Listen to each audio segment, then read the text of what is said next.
Saya merasakan sekarang jarang ada orang sholat dengan menggunakan rumus Quran itu. Yang penting sudah sholat gitu kan. Ya. Ibu pernah nggak mengharap rahmat Allah sebelum sholat? Supaya dirahmati dalam sholat? Pernah nggak? Ya? Coba deh. Makanya ibu masuk masjid ya. Kalau masuk masjid itu doanya apa? Allahumma ftahli abwaba. Ya Allah, mohon bukakan untukku pintu-pintu rahmatmu. Tuh ya. Mau masuk udah diajari oleh Nabi. Jadi sebelum masuk masjid, saat langkah kaki kanan itu dilakukan, minta apa? Rahmat. Masjid fungsinya untuk apa yang pokok? Sholat. Jadi masuk masjid, fungsi yang pokok untuk sholat. Sebelum sholat minta lu rahmat Allah.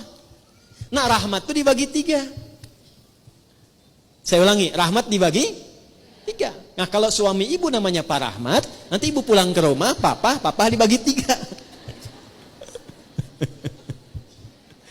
Udah, 1. Rahmat itu yang pertama solusi dari semua masalah hidup. Dah. Jadi kalau ibu sholatnya membawa motivasi itu, nanti ke bawah enak sholatnya. Pas sujud ingat, dengan suami ada masalah tuh ingat, minta solusi. Nangis, selesai. Walaupun belum ada solusi, tapi hati tenang. Dan itu mengantarkan pada setengah solusi. Sudah? Yang kedua, pelan-pelan, ampunan dari dosa. Ampunan dari dosa. Nah, di antara fungsi sholat yang paling pokok itu menggugurkan dosa-dosa. Makanya Allah ingin dari pagi ke siang ada dosa, gugur dosanya. Dari siang ke sore ada dosa, gugur dosanya. Makanya ketika diwafatkan dosanya sudah hilang, tinggal pulang dalam keadaan bersih, digambarkan dengan kain kafan yang putih. Nah, itu fungsi sholat. Cuma apakah setiap orang sholat ada yang ingat dosa atau tidak, itu poinnya. Makanya tadi kalau dia sholat mengingat maksiatnya, gugur maksiat, nggak akan maksiat lagi, nggak akan maksiat lagi. Ya, dan banyak orang ketika sujud itu justru pulangnya dalam keadaan mulia. Betapa banyak pelaku dosa besar, justru cara pulang itu lewat sholat. Lewat sholat. Ada yang sujud, gak bangun lagi. Insya Allah. Pengen begitu? Nanti zuhur ya, kan sekarang masih ada waktu tuh. Ada yang begitu tuh. Ya. Dan itu luar biasa indah. Ya, saya kan pernah cerita di sini juga kan.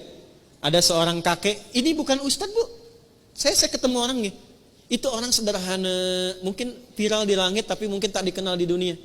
Sederhana orangnya, nggak disebut kaya, biasa saja. Pakai kaos, cuma jagain masjid, azan. Hari Kamis itu, ba'da asar sedang puasa. Puasa sunnah loh. Di masjid nunggu buka. Cuman tiduran, merem-melek tuh. Diwafatkan di tempat yang beliau mengabdi, di masjid. Dalam keadaan puasa, ba'da asar menjelang maghrib, wafatnya cuman tiduran. Merem-melek, ngantuk, meninggal. Hati-hati tuh belakang tuh, merem-melek.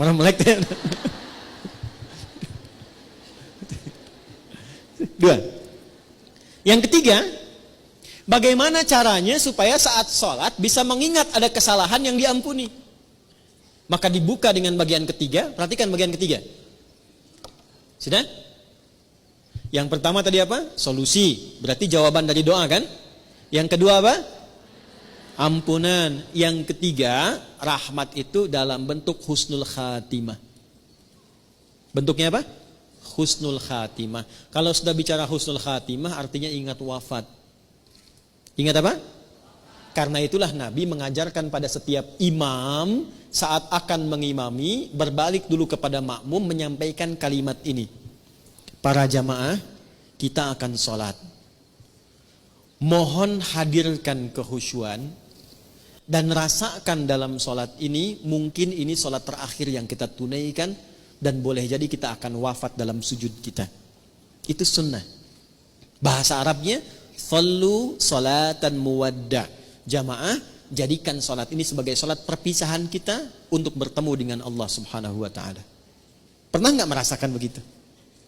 Nah makanya imam tidak harus pakai bahasa Arab, karena ini bahasa yang boleh disampaikan dengan bahasa Indonesia. Rapatkan saf, luruskan. Paham tidak? Istau, paham? Tidak. Makanya dijawab sudah tahu gitu kan? Dah. Jadi begitu sujud, coba rasakan bagaimana kalau saat ini adalah saat sujud terakhir dan seketika akan kembali kepada Allah.